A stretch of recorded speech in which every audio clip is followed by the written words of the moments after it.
Alright, so I'm going to be doing quite a few videos on cognitive biases. I have a list that I'm going to be going through. It's 208 right now I have on here. I've been basically working on this since I was, well, not sure what I was working on, but when I was a freshman in high school, I started getting some ideas like why this, why that, and stuff of that nature, and then I started gathering, and then more and more I started adding, and then I found what I was actually looking for, like cognitive biases, fallacies, and all that kind of stuff, and then I just got those, put them all together, and just started thinking about those. But yeah, I'm going to be going through there. I'm going to probably break it up and do video by video. I was thinking about just talking about all of them in like one go, but over 208, it's going to take a while. I could break it up into like categories, but I thought I'm just going to do each one by itself and then from there work after that. So the first one I'm going to talk about is the overconfidence effect.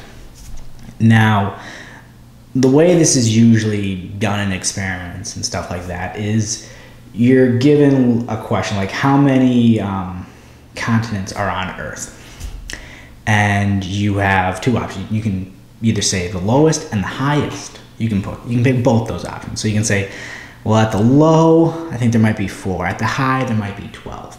Now, there is 7. You'd get that right, because the real number fell in that range of that 4 and 12. But then you ask people certain questions, like how many books make up the Old Testament? Maybe 7, 12, 24, 56. I don't know. But then you ask people, and they say, well, I'm going to say, give a range, I'm going to say 10 and 20. And they'll give certain ranges, but most of the time they're wrong. The actual number is 39 books make up the Old Testament. Then you're asked somebody how many countries are in Africa. That's a harder one. Not a lot of people know that. Some people know books of the Old Testament, but countries, it's always changing and stuff like that. I know when I first did this, there was like 57.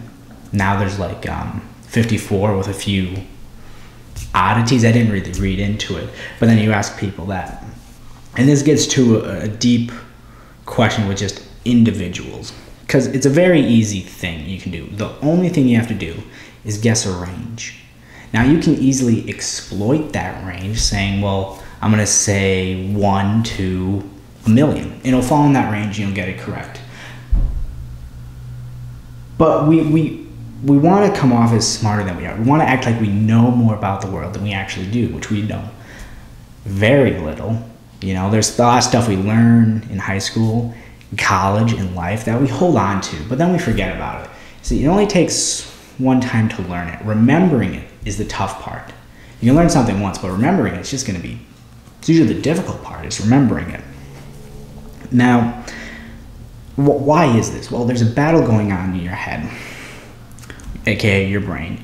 You don't want to come off as dumb, so you throw out information like, yeah, you know, I don't want to be wrong. I want to have more confidence. And this is a big problem, because as individuals, we like people who are confident. We like people who say they know what's going on. But a lot of times, you don't want that, because we're just all trying to figure it out. Nobody has the answers. It's basically to hide incompetence. And you can say, okay, well, that's great with saying, you know, low or high, how else can it be used? We do this all the time. We're overconfident about everything. I'm overconfident about how good of a driver I am. You ask people, how good of a driver are you? Oh, you know, I'm better than average. I'm better than average.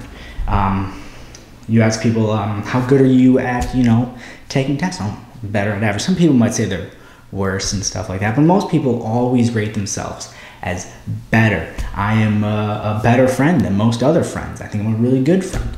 I'm a better lover than most. And people will keep giving these things saying that they're better than everyone else. But most of the time, you're not. You know, it's basic probability, 50%. You're going to be better, you're going to be worse, 50% either way. But a lot of people say they're a lot better. Hey, how did you do on this test? You know, out of the class, you think you did better than average? Oh, yeah, I think I did better than average.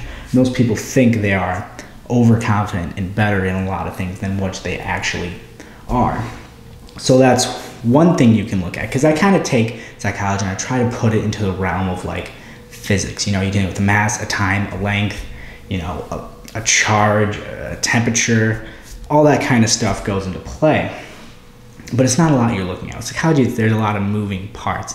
And with, I'll actually go into that stuff in a different video, but just with the overconfidence effect, I think that's a pretty interesting one. I'm going to go through more of these. But yeah, anything else I want to talk about? The overconfidence effect. No, I think that was everything.